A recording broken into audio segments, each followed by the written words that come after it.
ಒಂದು 60 ಇಸ್ವಿ ಜನರೇಷನ್ ಅವರು ರಾಜ್ಕುಮಾರ್ ಅವರು, ಒಂದು ವಿಷ್ಣುವರ್ಧನ್ ಆಗಲಿ, ಬೇಸಿಕ್ ಹೇಳ್ದಲ್ಲ ಅಣ್ಣವರ 10 ಲಕ್ಷ 15 ಲಕ್ಷ ಪಿಕ್ಚರ್ ನೀವು ಕಂಪ್ಲೀಟ್ ಯಾರು ಹೀರೋನು ಆಗೋದಿಲ್ಲ ಸರ್. It's a fact. ಇವತ್ತು ಹೇಳ್ತಾ ಇದ್ದೀನಿ ನಾನು 40 ರಿಂದ 50 ಲಕ್ಷ ನೀವು ಮಾಡಿ ಸರ್ ಕಂಪ್ಲೀಟ್ ಕಂಟೆಂಟ್ ಇಟ್ಕೊಂಡ್ಬಿಟ್ಟು ಕಂಪ್ಲೀಟ್ ಯಾರು ಇದು ಸೋಲೋದಿಲ್ಲ.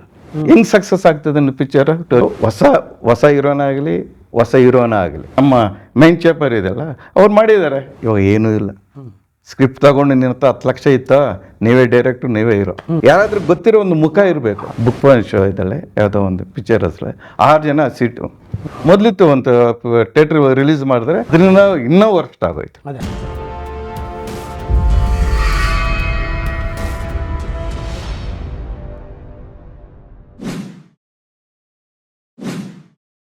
Investing in cinemas without cinema knowledge is injurious to you, your family, and the audience too. Annadata Sukhi Bhava.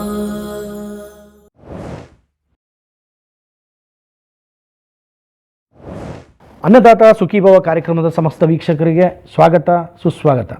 ಇವತ್ತು ನಮ್ಮ ಈ ಕಾರ್ಯಕ್ರಮದ ಈ ಸಂಚಿಕೆಯ ವಿಶೇಷ ಅತಿಥಿಗಳು ಜೈರಾಮ್ ಅವರು. ಇವರು ನಿರ್ಮಾಪಕರು ಹಾಗೂ ಸ್ಟುಡಿಯೋ ಓನರ್. ಜಯರಾಮ್ ಅವರೇ, ನಮ್ಮ ಈ ಅನ್ನದಾತ ಸುಖೀಭವ ಕಾರ್ಯಕ್ರಮಕ್ಕೆ ತಮಗೆ ಸ್ವಾಗತ. ನಿಮಗೂ ಸ್ವಾಗತ, ನಮಸ್ಕಾರ. Thank you sir. ಸರ್, ಅನ್ನದಾತ ಸುಖೀಭವ ಅಂತ ಕಾರ್ಯಕ್ರಮ ಯಾಕೆ ಅಂದರೆ, ನಮ್ಮ ಮೇರುನಟ ಡಾಕ್ಟರ್ ರಾಜ್ಕುಮಾರ್ ಅವರು ಪ್ರೊಡ್ಯೂಸರ್ಗಳನ್ನ ಅನ್ನದಾತರು ಅಂತ ಹೇಳ್ತಿದ್ರು ಅನ್ನೋದ್ರಿಂದನೇ ಅದೊಂದು ಟೈಟ್ಲ್ ಇಟ್ವಿ. ನಮಗೂ ಸಿನಿಮಾಗೆ ಸಂಬಂಧಪಟ್ಟಿರೋ ಪ್ರೋಗ್ರಾಮ್ ಆಗಿರೋದ್ರಿಂದ, ನೀವೂ ಒಬ್ಬರು ನಿರ್ಮಾಪಕರಾಗಿರೋದ್ರಿಂದ ನಮ್ಮ ಅನ್ನದಾತ ಸುಖೀಭವದ ಪ್ರೇಕ್ಷಕರಿಗೆ ನಿಮ್ದೊಂದು ಕಿರು ಪರಿಚಯ ಕೊಡ್ಬೋದಾ? ನಾವು ನಿಮ್ಮ ಪ್ರೋಗ್ರಾಮ್ ನೋಡ್ತಾ ಇದ್ದೀವಿ ಸರ್. ಭಾಳ ಚಿಕ್ಕಪಟ್ಟೆ ಚೆನ್ನಾಗಿದೆ ಅಂತಂದರೆ ಒಂದು ಮೆಸೇಜ್ ಇದೆ. ಒಂದು ಪ್ರೊಡ್ಯೂಸರ್ಗೆ ಆಗಲಿ, ಒಬ್ಬ ಆರ್ಟಿಸ್ಟ್ಗೆ ಆಗಲಿ, ಒಂದು ಇಂಡಸ್ಟ್ರಿಗೆ ಆಗಲಿ ಒಳ್ಳೆ ಮೆಸೇಜ್ ಇದೆ.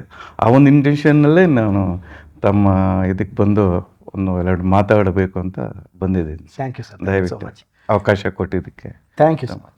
ಸಿನಿಮಾ ರಂಗಕ್ಕೆ ನೀವು ಬರೋಕ್ಕೆ ನಿಮಗೆ ಒಲವು ಯಾವ ರೀತಿ ಆಯಿತು ಅಂತ? ಸೊ ಬೇಸಿಕಲಿ ನಾವು ಒಂದು 60 ಇಸ್ವಿ ಜನರೇಷನ್ ಅವ್ರು ನಾವು, ಬಿಫೋರ್ 1980s ಅಂದರೆ ಆ ಜನ್ರೇಷನ್ ನಾವು. ಬಟ್ ಒಂದು ಮಾನವೀಯತೆ, ಒಂದು ಕಲೆ, ಒಂದು ಕಲಾಭಿಮಾನ, ಈ ಹಿಂದೆ ಇದ್ದಂಥ ಮಾನ್ಯ ಅಂದರೆ ರಾಜ್ಕುಮಾರ್ ಅವರು, ಒಂದು ವಿಷ್ಣುವರ್ಧನ್ ಆಗಲಿ, ಬೇರೆ ಎಲ್ಲ ಮೆಸೇಜ್ಗಳಿದೆ ಆ ಒಂದು ಕಾಲದಲ್ಲಿ. ಅಂದರೆ ನಮ್ಮ ಕಾಲದಲ್ಲಿ ಆ ಮೆಸೇಜ್ಗಳಿದ್ದಾವೆ. ಪ್ರತಿಯೊಂದು ಪಿಕ್ಚರ್ ನೋಡಬೇಕು ಅಂತಂದರೆ ಅದು ಅಳವಡಿಸ್ಕೊತಾ ಇದ್ವು. ಆ ಗುಣಗಳನ್ನ ಅಳವಡಿಸ್ಕೊತಾ ಇದೆ. ಆ ಗುಣಗಳ ಅಳವಡಿಸ್ಕೊಂಡೇ ನಾವು ಈ ಸ್ಥಿತಿಗೆ ಬಂದಿದ್ದೀವಿ ಅಂತ ನಾವು ಹೇಳಕ್ ಬರ್ತೇವೆ. ಸರ್, ನೀವು ಇದುವರೆಗೂ ಎಷ್ಟು ಚಿತ್ರನ ನಿರ್ಮಾಣ ಮಾಡಿದ್ದೀರಾ? 2 ಸೀರಿಯಲ್ ಮಾಡಿದ್ದೀನಿ ಸರ್. Serial DD1 sir. ಕೋಟಗರ್ಭ ಪರಮೇಶ್ ಅಂತ ಒಂದು ಮಾಡಿದ್ದೀನಿ. ಅದು ಮಂಡ್ಯ ರಮೇಶ್ ಅಂತ. ಭಾಳ ಅದ್ಭುತವಾದ ಒಂದು TRPನಾಗಲಿ ಎಲ್ಲ ಬಂದಿರೋಂಥ. ಆಮೇಲೆ ಇನ್ನೊಂದು ನಿಸರ್ಗದ ಮಡಲಲ್ಲಿ ಅಂತ ಮುಸೂರಿ ಮೊಮ್ಮಗಳು ಅದರಲ್ಲಿ ಕ್ಯಾರೆಕ್ಟರ್, ಅವನ್ನ ಇಂಟ್ರೊಡ್ಯೂಸ್ ಮಾಡಿದೆ. ಅದು DD1ಗೆ ಪ್ರೈಮ್ ಟೈಮ್ ಅಂತ ಬರ್ತಾ ಇತ್ತು, ಅದಕ್ಕೆ ಮಾಡಿದ್ದೀನಿ. ಬಟ್ ಒಳ್ಳೆ ಅದು ಬೇಸಿಕ್. ಅದೊಂದು ಸೀರಿಯಲಿಂದ ಬಂದು ಚಿತ್ರಗಳು 3 ಮಾಡಿದ್ದೀನಿ ಸರ್ ನಾನು. ಫಸ್ಟ್ ಬಾಯ್ ಫ್ರೆಂಡ್ ಅಂತ ಮಾಡಿದ್ದೀನಿ ಸರ್. ಇವ್ರು ದಿಲೀಪ್ ರಾಜು ಅಂತ ಫಸ್ಟ್ ಪಿಕ್ಚರ್ ಅದು. ಬಟ್ ಹೆಸರು ಮಾಡ್ದು ಸರ್, ಸಿಕ್ಕಾಪಟ್ಟೆ ಹೆಸರು ಮಾಡ್ದು, ದುಡ್ಡು ಮಾಡಲಿಲ್ಲ. ಇಸ್ ಅ ಫ್ಯಾಕ್ಟ್ ಅದು. ಇವಾಗೂ ಯಾರು ಬೇಕಾದರೂ ಹೇಳೋ ಒಂದು ಪಿಕ್ಚರ್ ಅದು. ಅದೊಂದು ಹೆಮ್ಮೆ ಇದೆ ನನಗೆ. ದುಡ್ಡು ಗಳಿಸಿಲ್ದಾದ ಒಂದು ಹೆಮ್ಮೆ. ನೆಕ್ಸ್ಟ್ ಇನ್ನೊಂದು ಮುಗಿಲ ಮಲ್ಗ ಗಣೇತ್ ಅವ್ರು ಮಾಡಿದೆ. ಮತ್ತು ಇವಾಗ ಟೈಟಲ್ ಚೇಂಜ್ ಮಾಡಿದ್ದೀನಿ. ಟೈಟಲ್ ಚೇಂಜ್ ಮಾಡಿಬಿಟ್ಟು ರಿಲೀಸ್ ಮಾಡ್ತಾ ಇದ್ದೀನಿ. ಇದು ಅನೋಮ ದುಷ್ಟ ಅಂತ. ಅನ್ನೋದು ಭಾಳ ಕಂಟೆಂಟ್ ಇರೋ ಪಿಕ್ಚರ್ಸ್. ಇವಾಗ ಎಲ್ಲರೂ ಹೇಳ್ತಾರೆ ಕಂಟೆಂಟ್ ಇದ್ರೆ ಓಡುತ್ತೆ ಅಂತ. ಬಟ್ ಚಿಕ್ಕವಟ ಕಂಟೆಂಟ್ ಇದೆ. ಬಟ್ ಇವರು ಯಾರು ರಮೇಶ್ ಭಟ್, ಪದ್ಮಾ ವಸಂತಿ, ಬ್ಯಾಂಕ್ ಜನಾರ್ದನ್, ಆಮೇಲೆ ಇವರು ಇನ್ನೊಬ್ಬರು ಭಟ್ ಅಂತ ಇದ್ದಾರೆ ನೋಡಿ, ಶಂಕರ್ ಭಟ್. ಇವೆಲ್ಲ ಮೆಸೇಜ್. ನಂದಿ ಇವರು ಯಾರ ಪಕ್ಕದ ಮನೆ ಹುಡುಗಿ ಮಾಡಿದಾಳಲ್ಲ, ಇವರು ರಂಜಿತಾ ಅಂತ, ಒಳ್ಳೆ ಕ್ಯಾರೆಕ್ಟರ್ ಮಾಡಿ.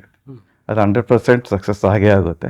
ಆಮೇಲೆ ಇನ್ನೊಂದು ತಮಿಳು, ತೆಲುಗು, ಕನ್ನಡ 3 ಮಾಡಿಬಿಟ್ಟು ವರಲಕ್ಷ್ಮಿ ಶರತ್ ಕುಮಾರ್ ಮಕ್ಕಳು ಪಾರ್ಟ್ನರ್ ಆಗಿ ಮಾಡಿದ್ದೀವಿ ನಾವು. ಅದು ನೆಕ್ಸ್ಟ್ ಮಂತ್ ರಿಲೀಸ್ ಮಾಡ್ತಾ ಇದ್ದೀವಿ. ತಮಿಳ್ ಚಿತ್ರದ ಹೆಸರು ಸಿಂಗಪರ್ವೈ ಅಂತ. ಸಿಂಗಪರ್ವೈ ಅಂತ. ಬಟ್ ಇದರಲ್ಲಿ ಕನ್ನಡ ತೆಲುಗಿನಲ್ಲಿ ವರ IPS ಅಂತ ಮಾಡಿದೆ. IPS ಅದು ಆಕ್ಷನ್ ಪಿಕ್ಚರ್, ತುಂಬ ಚೆನ್ನಾಗಿ ಬಂದಿದೆ. ಒಂದು ಹೆಮ್ಮೆ.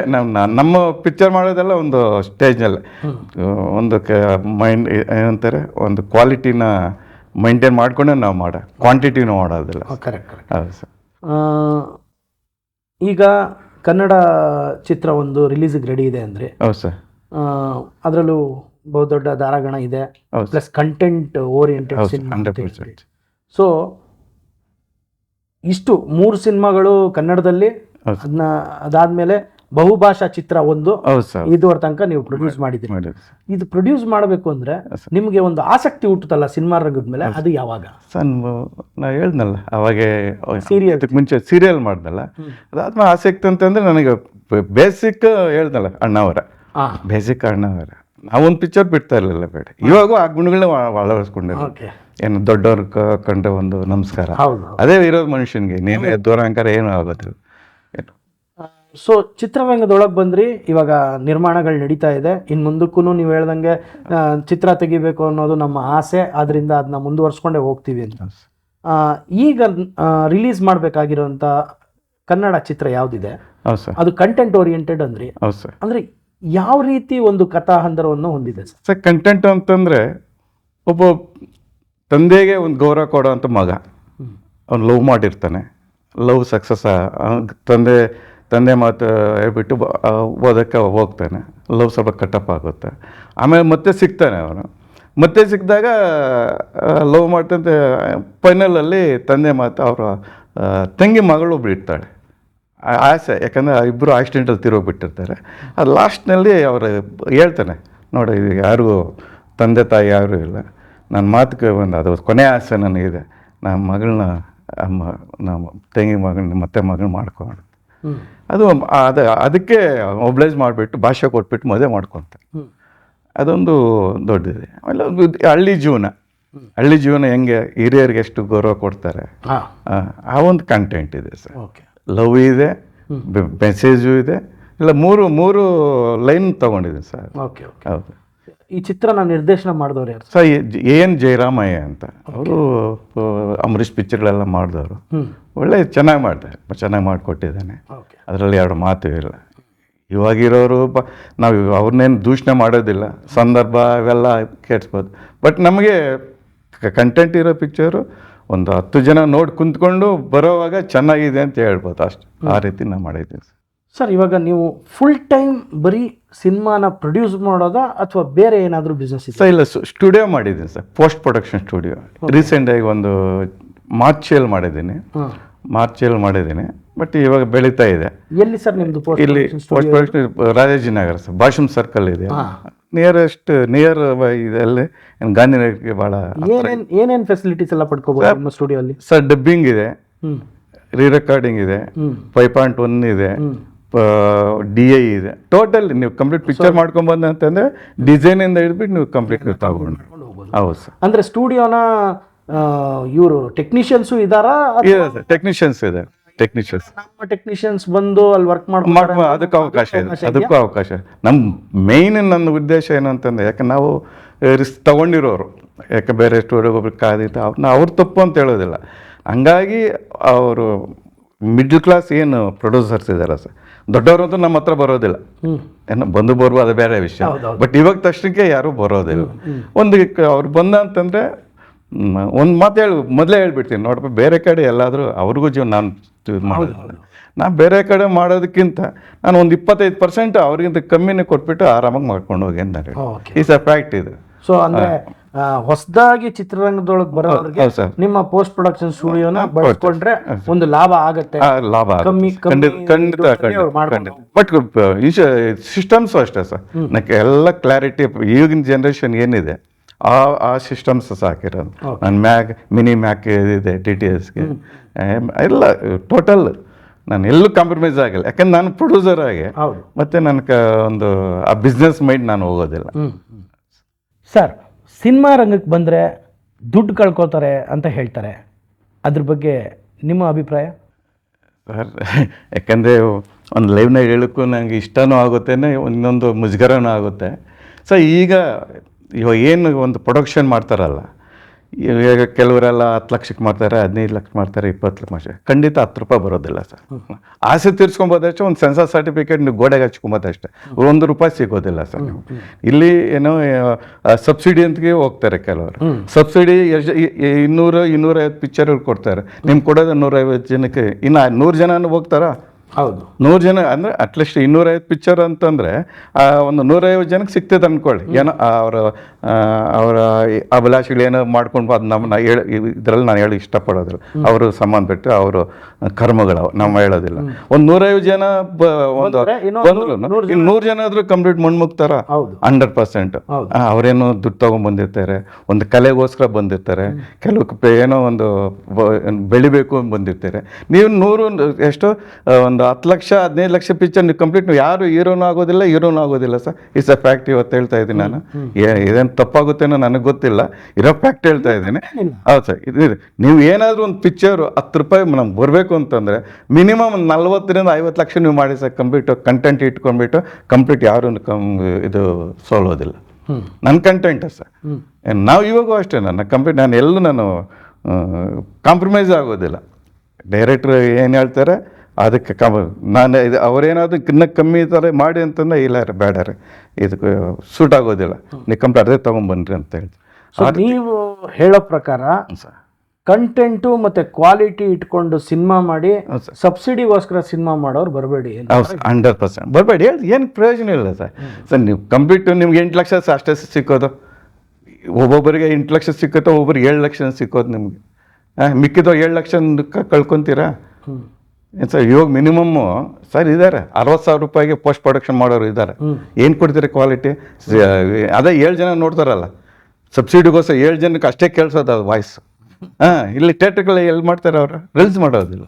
ಮೊದಲಿತ್ತು ಒಂದು ಥಿಯೇಟ್ರ್ ರಿಲೀಸ್ ಮಾಡಿದ್ರೆ ಅದು ಸಬ್ಸಿಡಿಗೆ ಅದು ತೆಗೆದಾಕ್ಬಿಟ್ರು. ಅದರಿಂದ ಇನ್ನೂ ವರ್ಷ ಆಗೋಯ್ತು. ಅದೇ ಥಿಯೇಟ್ರಲ್ಲಿ ರಿಲೀಸೇ ಮಾಡೋದು ಬಂದು ಸಿನಿಮಾ ಸಬ್ಸಿಡಿ. ಅವಾಗ ಸ್ವಲ್ಪ ಕ್ವಾಲಿಟಿ ಥಿಯೇಟ್ರಿಗೆ ಒಂದು ರೆಂಟ್ ಕಟ್ಟಬೇಕಾಗಿತ್ತು, ಹಂಗೆ ಪಿಕ್ಚರ್ ಕೊಡೋದಿಲ್ಲ. ಹೌದು, ಅದು ಗಬ್ಬೆ ಗೊತ್ತಾಗಿತ್ತು. ಇದೆಲ್ಲ ನಾನು ಹೇಳ್ತಾ ಇದ್ದೀನಿ. ಈ ಚೇಂಬರ್ಗಳು ತಗೊಬೇಕು ಸರ್. ಏನು 4 ಚೇಂಬರ್ಗಳಿದೆ ಸರ್. ಏನು ನಿಮ್ಮ ಬದುಕು ಅದೇನಾ? ಅಲ್ಲಲ್ಲ, ನಿಮ್ಮ ಬದುಕುಗಳದೇ ಅಲ್ಲ. ಇರಲಿ, ನನ್ಗೆ ಗೊತ್ತಿಲ್ದಂಗೆ 4 ಇದೆ ಸರ್. ಏನ ಅವರಿಂದ ದುಡ್ಡು ತಗೊಂಡು ಸರ್ 5,000ಗೆ ಟೈಟ್ಲು ಕಾರ್ಡು ಅದು ಪ್ರೆಸೆಂಟಲ್ಲಿ ಕೊಡೋ ಚೇಂಬರ್ಗಳಿರ್ಬೇಕಾದ್ರೆ ನೀನು ಇಂಗ್ಲೀಷ್ ಬಗ್ಗೆ ಏನು ಯೋಚನೆ ಮಾಡ್ತೀರಾ ನೀವು ಸರ್? ನಿಜವಾಗ್ಲೂ ನೋವಿಂದ ಹೇಳ್ತಾ ಇದ್ದೀನಿ ನಾನು. ಹೌದು, ಕರೆಕ್ಟ್. ಏನು ಸಿಗ್ತದೆ ಹೇಳಿ ನಿಮ್ಗೆ? ನೀವು ಕಂಪ್ಲೀಟ್ ಅವನ ಹತ್ರ 5,000 ರೂಪಾಯಿ ತಗೊಂಡು ದಿನಕ್ಕೆ 5 ಜನ ಬರಲಿ 25,000 ರೂಪಾಯಿ, 6 ಲಕ್ಷ ರೂಪಾಯಿ ತಿಂಗಳಿಗೆ. ಇವನ್ ಪಿಕ್ಚರ್ ಮಾಡೋ ಗತಿ ಏನು? ಕರೆಕ್ಟ್. ಇದು ನಮ್ಮ ಮೈನ್ ಚೇಂಬರ್ ಇದೆಲ್ಲ ಅವ್ರು ಮಾಡಿದ್ದಾರೆ. 2 ಸತ್ತ ಅಂತ ಒಂದು 4 ಲಕ್ಷ ಕೊಡ್ತಾರೆ. ಚಲನಚಿತ್ರ ವಾಣಿಜ್ಯ ಮಂಡಳಿ 4 ಲಕ್ಷ ಕೊಡ್ತಾರೆ. ರೀ ನಾನು 8 ಲಕ್ಷ ಕೊಡ್ತೀನಿ, ಮಾಡಿ ನೀವು ತಗೊಳ್ಳಿ, ಮಾಡಿ ಸರ್. ನೀವು ಅದಿಲ್ಲ ನಿಮ್ಗೆ. ಏನು ಒಂದು ಸತ್ರ 10 ರೂಪಾಯಿ ಕೊಡ್ತೀರಾ ಸರ್ ನೀವು? ಹೇಳಿ, ಯಾರು ಚೇಂಬರ್ ಬಿಟ್ಟು ನಾನು ಮಾತಾಡ್ತಾ ಇದ್ದೇನೆ. 10 ರೂಪಾಯಿ ಕೊಡ್ತೀರಾ ನೀವು? ಯಾರು ಕೊಡಲ್ಲ. ಅಲ್ಲ, ಅದನ್ನ ಚಲನಚಿತ್ರ ವಾಣಿಜ್ಯ ಮಂಡಳಿ ಪರವಾಗಿ ನೀವು ಅಟ್ಲೀಸ್ಟ್ ಜನರಿಗೆ ಈ ಥರದ್ದು ಒಂದು ಫೆಸಿಲಿಟಿ ಇದೆ ಅನ್ನೋದನ್ನ ಹೇಳ್ತಾ ಇದ್ದೀರಾ. ಅದ್ರ ಜೊತೆಗೆ ನಾನಾ ಸ್ಟೆಪ್ಸ್ ತೊಗೋಬೋದು. ಆ್ಯಕ್ಚುಲ್ ಆಗಿ ರಿಲೀಸ್ ಟೈಮಲ್ಲಿ ಆಗುವಂಥ ಅಡಚಣೆಗಳಿರ್ಬೋದು. ಯಾಕೆಂದರೆ ಕನ್ನಡ ಸಿನಿಮಾಗೆ ಇವಾಗ ಪರಭಾಷೆ ಸಿನಿಮಾಗಳದೇ ಹಾವಳಿ ಒಂದು. ಇನ್ನೊಂದು ಥಿಯೇಟ್ರ್ಗಳು ನಮ್ಮ ರಾಜ್ಯದಲ್ಲಿ ನಮಗೆ ಥಿಯೇಟ್ರ್ಗಳು ಸಿಗೋಲ್ಲ ಅನ್ನೋದು ಸತ್ಯನೇ. ನೀವು ಅನುಭವಿಸಿರ್ತೀರ, ನಾವು ಅನುಭವಿಸಿರ್ತೀವಿ, ಎಲ್ಲರೂ ಅನುಭವಿಸಿರ್ತಾರೆ. ಡ್ಯೂ ಟು ಕಾಂಪಿಟೇಷನ್ನು ಇದೆ. ಇನ್ನೊಂದೇನು ಅಂದರೆ ನಮ್ಮ ಕರ್ನಾಟಕದಲ್ಲಿ ಜನನೂ ಅಷ್ಟೇ ಎಲ್ಲ ಭಾಷೆಯ ಚಿತ್ರಗಳನ್ನ ನೋಡ್ತಾರೆ, ಅದು ಫ್ಯಾಕ್ಟ್. ಈಗ ಹೊಸದಾಗಿ ಬರೋರು ಎಷ್ಟು ಪ್ರಿಪೇರ್ಡ್ ಆಗಿ ಬರಬೇಕು ಅನ್ನೋದನ್ನ ನೀವು ಹೇಳಿದ್ರಿ. ಅಂದರೆ ತುಂಬ ಲೋ ಬಜೆಟಲ್ಲಿ ಹಾಕ್ಕೊಂಡು ಕಾಸು ಕಳೆದುಕೊಂತೀರ, ಬರಲ್ಲ. ಒಂದು 40-50 ಲಕ್ಷ ಬಜೆಟಲ್ಲಿ ಮಾಡಿದ್ರೆ ಚೆನ್ನಾಗಿ ಕ್ವಾಲಿಟಿ ಕೊಟ್ಟರೆ, ಕಂಟೆಂಟ್ ಕೊಟ್ಟರೆ ಜನ ಬರ್ತಾರೆ ಅನ್ನೋದನ್ನು ಹೇಳಿದ್ರಿ. ಪ್ರಿಪ್ರೇಷನ್ ಯಾವ ರೀತಿ ಇರಬೇಕು ಇವ್ರದ್ದು ಸರ್? ಪ್ರಿಪ್ರೇಷನ್ನು ಮೇಯ್ನು ಸ್ಕ್ರಿಪ್ಟ್ ಸರ್. ಸ್ಕ್ರಿಪ್ಟು ಯಾರೋ ಒಬ್ಬರು, ನಾನು ಯೂತ್ಗೆ ನಾನು ಏನೋ ಒಂದು ಇದರಿಂದ ನಾನು ಮೆಸೇಜ್ ಕೊಡ್ತಾ ಇದ್ದೀನಿ. ಏನು ಒಂದು ಸ್ಕ್ರಿಪ್ಟ್ ಕರೆಕ್ಟಾಗಿ ಮಾಡ್ಕೊಂಬಂದು ಅದೊಂದು ರಿಜಿಸ್ಟರ್ ಆಗೋ ಒಂದು ಬರಬೇಕು ಸರ್. ಏದೋ ಆ ಸ್ಕ್ರಿಪ್ಟು ರಿಜಿಸ್ಟರ್ ಆಗಬೇಕು ಅದೊಂದು. ಆಮೇಲೆ ಅದೇನು ಮಾಡಬೇಕು ಅಂತಂದರೆ ಈ ಡೈರೆಕ್ಷನ್ ಮಾಡ್ತಾರಲ್ಲ ಸರ್. ಹೌದು, ಡೈರೆಕ್ಷನ್ ಮೊದಲು ಯಾರಾದರೂ ಒಂದು ಯಾರು ಅಸೋಸಿಯೇಟ್ ಡೈರೆಕ್ಟ್ರು ಒಬ್ಬರ ಹತ್ರ ಮಾಡಿ ಕೆಲಸ ಮಾಡೋರು ಮಾಡ್ತಾಯಿದ್ರು. ಇವಾಗ ಏನೂ ಇಲ್ಲ. ಸ್ಕ್ರಿಪ್ಟ್ ತಗೊಂಡು ನಿನ್ನ 10 ಲಕ್ಷ ಇತ್ತ, ನೀವೇ ಡೈರೆಕ್ಟ್ರು, ನೀವೇ ಹೀರೋ. ಅವನ ಕಡಿವಾಳ ಹಾಕಿ ಡೈರೆಕ್ಷನ್ ಡಿಪಾರ್ಟ್ಮೆಂಟ್ ಸ್ಟ್ರಾಂಗ್ ಇದ್ದಂತ ಇವೆಲ್ಲ ಕಂಪ್ಲೀಟ್ ಇದೇ ಬರೋದಿಲ್ಲ. ಸ್ಕ್ರಿಪ್ಟ್ ಬರೆದುಕೊಂಡು ತಗೊಂಡ್ಬರ್ತಾರೆ ಸರ್. ಸಪೋಸ್ ನನ್ನ ಹತ್ರ ಬರೀ ಸ್ಕ್ರಿಪ್ಟ್ ಏನು ಈ ಊಹು ಅಂತ ಇದ್ಬಿಟ್ಟು 10 ಲಕ್ಷ ಇದ್ರೆ ಸಾಕು, ನೀನೇ ಹೀರೋ, ನೀನೇ ಡೈರೆಕ್ಟ್ರ್. ಅದು ಬರಬಾರ್ದು. ಕರೆಕ್ಟ್. ಒಂದು ಕಲೆಗೆ ಕೊಡಿ. ಈ ಕನ್ನಡ ಉಳ್ಸೋದಕ್ಕೆ ನೋಡಿ ನೀವು ಫಸ್ಟ್ ಪಾಯಿಂಟ್. ಇವಾಗಂತ ಹಾಳಾಗೋಗಿದೆ ಪ್ರಾಮಿಸ್. ಅದು ಯಾವಾಗ ಸರ್ ಹೋಗುತ್ತೋ ನಮಗೊಂದು ಗೊತ್ತಿಲ್ಲ. ಇವಾಗ ನೋಡ್ತಾ ಇದ್ದೀರಲ್ಲ, ಮೊನ್ನೆ ಇಲ್ಲ ಐ ಥಿಂಕ್ ಈ ವಾರ ಅಂತ ಕಾಣುತ್ತೆ 8 ಪಿಕ್ಚರ್ ರಿಲೀಸ್ ಆಗಿದೆ. 8 ಪಿಕ್ಚರ್ ಯಾರೋ ಒಂದು ಹೀರೋ ಅಂದ್ರೆ ಹೀರೋ ಕಮ್ ಪ್ರೊಡ್ಯೂಸರ್ ಕಾರಲ್ಲಿ ಒಂದು ಹತ್ಕೊಂಡು ಆ ಕೆಲಸ ಆಗ್ಬೇಕು ನಮಗೆ. ಪ್ರೊಡಕ್ಷನ್ ಕಂಪ್ಲೀಟ್ ಇದು ಪಬ್ಲಿಸಿಟಿ ಕೊಡಿ. ಪಬ್ಲಿಸಿಟಿ ಕೊಡಿ ಸರ್ ನೀವು ಫಸ್ಟ್. ಅದಕ್ಕೆ ಏನು ಪ್ರಿಫರೆನ್ಸ್ ಇಲ್ಲ. ಯಾವುದೋ ಒಂದು XYZ ಸಿನಿಮಾ ಹೆಸರು ಕೊಡ್ತಾರೆ, ಯಾಕೆ ಕಂಟೆಂಟ್ ಚೆನ್ನಾಗಿದ್ರೆ ಜನ ಬರಲ್ವಾ ಅನ್ನೋ ಕಮೆಂಟ್ಗಳು ಹಾಕ್ತಾರೆ ಸರ್. ಇಲ್ಲಿ ಏನಂತಾರೆ ಪಿಕ್ಚರು